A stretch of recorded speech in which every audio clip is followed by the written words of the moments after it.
Саламатсыздарбы урматтуу мугалимдер, окуучулар жана студент достор. Учурда дистанттык билим берүү онлайн сабактары жүрүп жатат. Көпчүлүгүбүздө интернет көйгөйү маселе жаратып аткан болсо керек.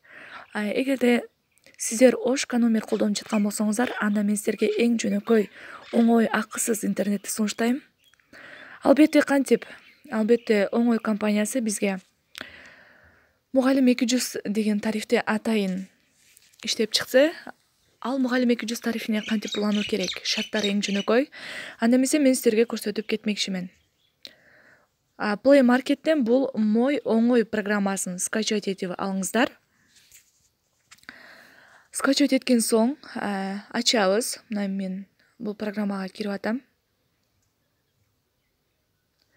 Киргенде эле азыр мынакей мен башында регистрациялап кирип койгон үчүн ушулар чыгып калды. Биринчи эле бетин ачканыңыздарда сиздерден ОШКО номериңиздерди, андан кийин аккаунтуңуздардын паролун сурайт. Сиздер өзүңүздөрдүн колдонгон ОШКО номериңиздерди жазып, анан аккаунтуңуздардын паролун жазып регистрация болосуздар. Болгондон кийин ушул биринчи бет ачылат.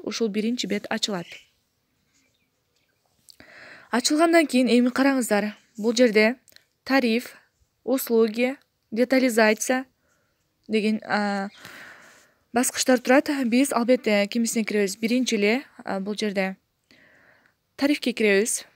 Тарифке киргенде для обучения дегенге киребиз. Мынакей. Для обученияга киргенден соң для учителя, для ученика, для студента деп турат. Эгерде сиз мугалим болсоңуз, учителяны басасыз. Эгерде окуучу болсоңуз, учениканы, эгерде студент болсоңуз, для студента деген баскычка киресиз. Мен азыр для учителя баскычын басамын. Эми биз ошол оңой компаниясына биз заявка жөнөтүшүбүз керек. Албетте кантип толтурабыз? Мынакей. Шарттары эң эле жөнөкөй. Мынакей. Биринчи эле областыбызды жазабыз. Ош, район Ош, город Ош. Мен өзүмдүкүн жазып атам, сиздер дагы өзүңүздөрдүн область, район, өзүңүздөрдүн городуңуздарды жазасыздар. Анан мен мугалим болгонум үчүн бул жерге название или номер учебного заведения деп турат. Бул жерге өзүбүздүн, мисалы, мен өзүмдүн иштеген мектебимдин толук аталышын жазам. БРП Алыкулов атындагы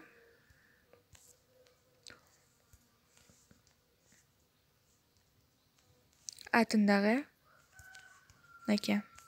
Атындагы номер 38 мектеп гимназиясы деп жаздым. Андан соң фамилияңыздарды жазасыздар. Мен өзүмдүн фамилиямды жазайын, силерге түшүнүктүү болуш үчүн. Эркебай кызы. Бул жерге атыңыздар. Наргиза. Сиздерге ова или ов боло турган болсо, ат честоңуздарды кошо жазасыздар. Мен кыз болгон үчүн менде ат честом жок, ошон үчүн жазбадым. Ал бул жерге ИНН, ошо паспортуңуздардагы узун номерди, жеке персоналный номерди жазасыздар. Анан бул жерге номер паспорта. Мына мисалы үчүн АН деп бул жерде көрсөтүп койгон, например. Мынакей. АН же АЭТ. Сиздерге кандай туру болсо, өзүңүздөрдүн паспортуңуздардын номерин жазасыздар. Андан кийин бул жерде лицевая сторона паспорта деп турат. Мындай эле бассаңыздар, фото чыгат. Паспортуңуздардын биринчи бетине сүрөткө тартасыздар. Мынакей. Мен тартып тура берейин, пока. Мынакей. Паспортуңуздардын биринчи бетин тарткандан соң окейди басасыздар. Окейди баскандан кийин оборотная сторона паспорта дегенге кайра киресиздер дагы. Бул жерге паспортуңуздардын арткы бетине сүрөткө тартасыздар. Мен силерге например кылып көрсөтүп атам. Окейди басабыз. Андан кийин как заполнить заявление дегенге киребиз. Кирген соң бул жерде мынакей заявленияны кантип жазылышынын үлгүсүн көрсөтүп койгон. Заявленияны кантип жазылышынын үлгүсү. Ушуну карап, бир актай барака ручка менен колдон жазасыздар. Мисалы үчүн я Эркебай кызы Наргиза паспорт номеримди жазамын, паспорт номерди, анан Вдан паспортту качан алганымды жазам. Анан учителям школ номер дегенге мектебимдин номерин жазам, мектебимдин атын. Анан в городе Ош деп жазам. Анан мой номер дегенге өзүм ошко номеримди жазып, бул жерге кайсы число болсо ошол числону жазып, анан подписиме коюп коемун.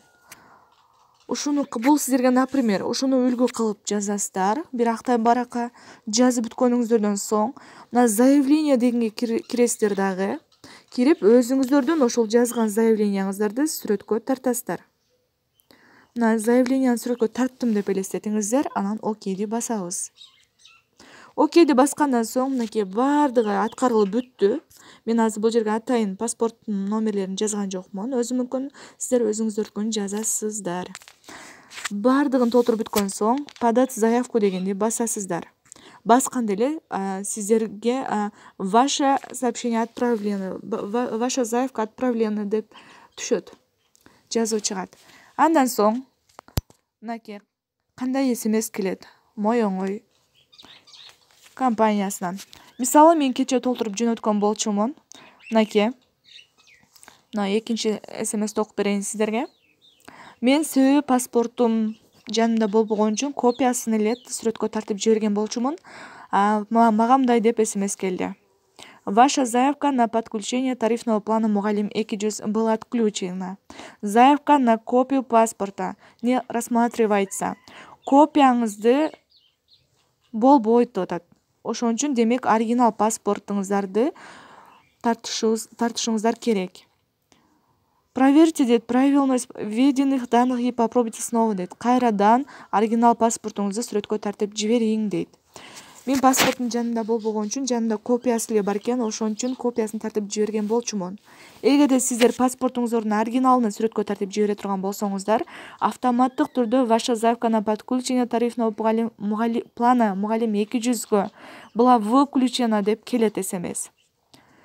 Ошол, эгерде сиздерге жардамым тийсе, аябай кубанычтуу болом. Баарыңыздар ушул ошко номер колдонсоңуздар, ушул мой оңой программасын скачать этип алып, жанагы мен айткан шарттарды толтуруп, эң жөнөкөй жол менен 2 айга бесплатный акысыз интернетке кошулуп алсаңыздар болот. Чоң рахмат. Сиздер менен мен Наргиза Эркебай кызы болдум.